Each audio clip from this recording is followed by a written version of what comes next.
what a college football game. I give Arizona a lot of credit. Not going to make a lot of excuses in any way. They played well, played a lot better than us. Certainly, some times in the game. I mean, anytime you go down 17-0, you got a mountain to climb there. And we certainly had a lot of moments where we didn't play very well. Certainly in the beginning of the game, but our team's fight and resolve to get back and find a way to win that with some of just the craziness that happened in this game. I'm really proud of. A lot of teams don't win this game. You go down 17-0 and you don't recover. You have kind of the sequence there at the end of the game, and you don't refocus back up and get the job done and win it in overtime. And we had multiple opportunities where I think if our culture, our guys wasn't strong enough, then I think we would have folded and we'd be sitting in here without a smile on our face right now. So feels good to be 6-0. A lot to correct. A lot of new battles getting ready to come up, and proud of this team for finding a way to win this one. Lincoln, can you tell us about that call in triple overtime? Trying to remember which one that was. Yeah, we've been working it. Glad we had confidence to get it done. It's something that gave Caleb a chance to run it or throw it, and I actually think he would have thrown it. We had two receivers that tripped each other up, which was a little unfortunate. It might have been a little bit less dramatic, but yeah, I mean, guys executed it in the end, and that's what you practice for those moments for. I told you guys throughout the offseason, we've really spent a lot of time on situational ball. To get that stop, to stop a couple of their 2-point plays. I mean, that was the game there in the end, and again, proud of our guys for getting it done. Lincoln, what was the plan at the end of regulation, the field goal and stuff like that? Yeah, we were getting ready to run it. We just had obviously a kind of a missed exchange. It was close there whether you go ahead and score.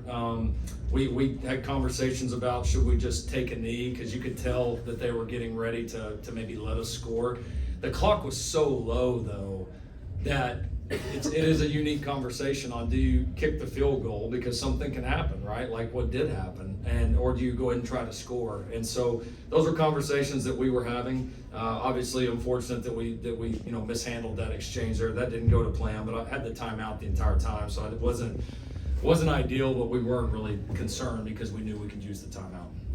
Caleb, you took a lot of hits tonight during whistles, after whistles. You multiple times tonight where you had to kind of physically force your way, into the end zone. I mean, just what was your kind of mentality throughout, all the ups and downs of tonight, throughout, defense, throughout getting the ball back? I mean, what was it like just to kind of keep pushing?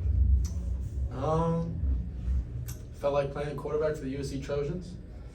Every game that we play, everybody, circles this game. So it felt like any other game. We knew that, throughout this game they were gonna try and test us as our patience, and something that me and Coach talked about, whether it was throughout the game, before the game, or throughout the week. And that's all I did was trust that, and was being patient, was understanding that they came out aggressive. They did a great job in the beginning. They did a great job throughout the whole game. Trying to get in my head and hit me after the whistles, or when the ball is away from me and things like that. And mental toughness, keep fighting, keep believing. And that's what you do as a leader. That's what you do as a quarterback for the team. Is keep fighting. So longer we go, better we get. Does it seem like a switch flip for you, where you started to get more aggressive with your legs? Was there a moment or anything that kind of prompted you to kind of do that? Well, they kept running upfield. The DNs kept running upfield when we get in passing situations and things like that. Lanes kept opening up. They kept dropping out, and they left me with big lanes. And I know I haven't ran this year much. Don't really like to run, to be honest with you. But you got to do whatever you got to do to win the game. It doesn't matter whether it's me running, whether it's me passing 400, whether it's me running for 200, and handing the ball off, having good play fakes, just doing my job, whatever it takes to win the game. That's all that really matters at the end of the day. Caleb, it was a slow start. What wasn't working? Was it something that they surprised you with, or just something that wasn't working for you guys, and how'd you turn it around?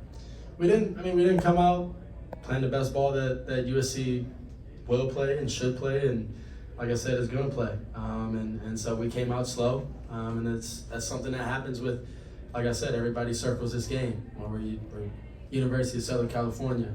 Trojans. And so, like I said, everybody circles this game, and when you come out slow and you give a team like that some energy, some juice, they get going. You go down quick, and at the first quarter, I think it was 17-0.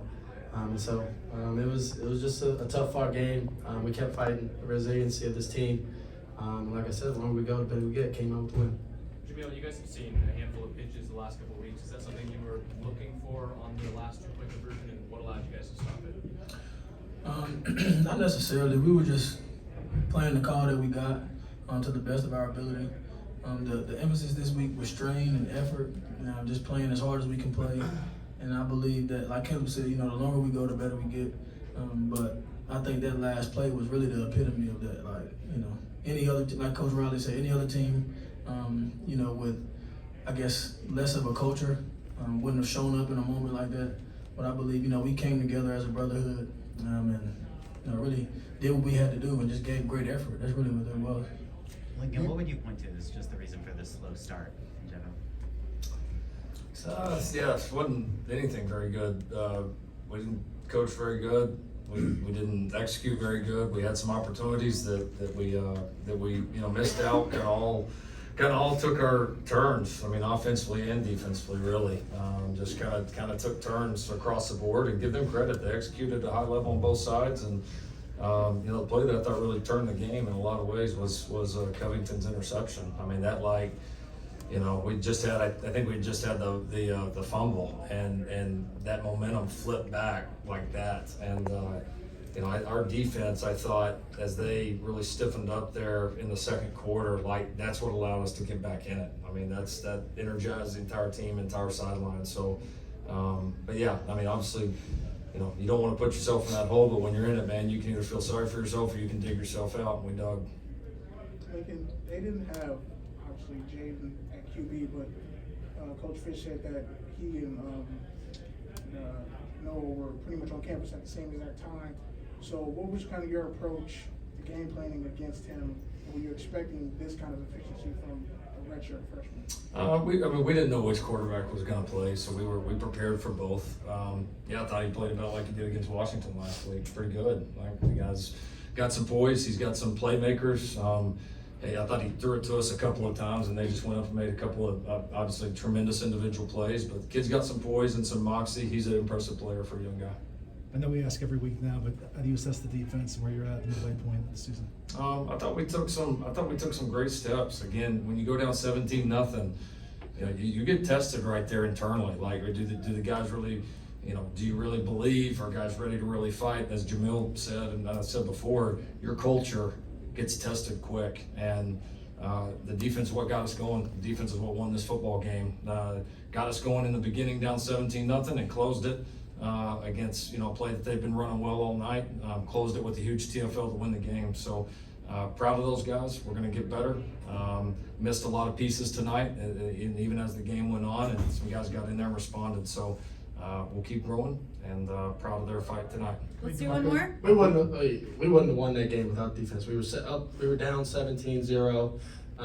So this whole defensive thing, our brothers, the score wouldn't be 43-41 without them. So, put it simply that way. Offensively, is there any concern on your end? A slow start tonight, didn't score in the fourth quarter last week, and you say that everybody circles this game when they're playing USC. What do you attribute the offense all of a sudden maybe not having an identity, or starting to find out passing, running? I don't know. I think it might be the #1 offense in the country right now. So listen, my expectations are higher than anybody's. Like, I want to score every freaking time we have the ball. In reality, that's not going to happen. And you can either panic or you can get back on it. We didn't play our best tonight by any stretch, but one game to another, I wouldn't count us out just yet. Thank you, gentlemen. All right. Right on. 6 it up.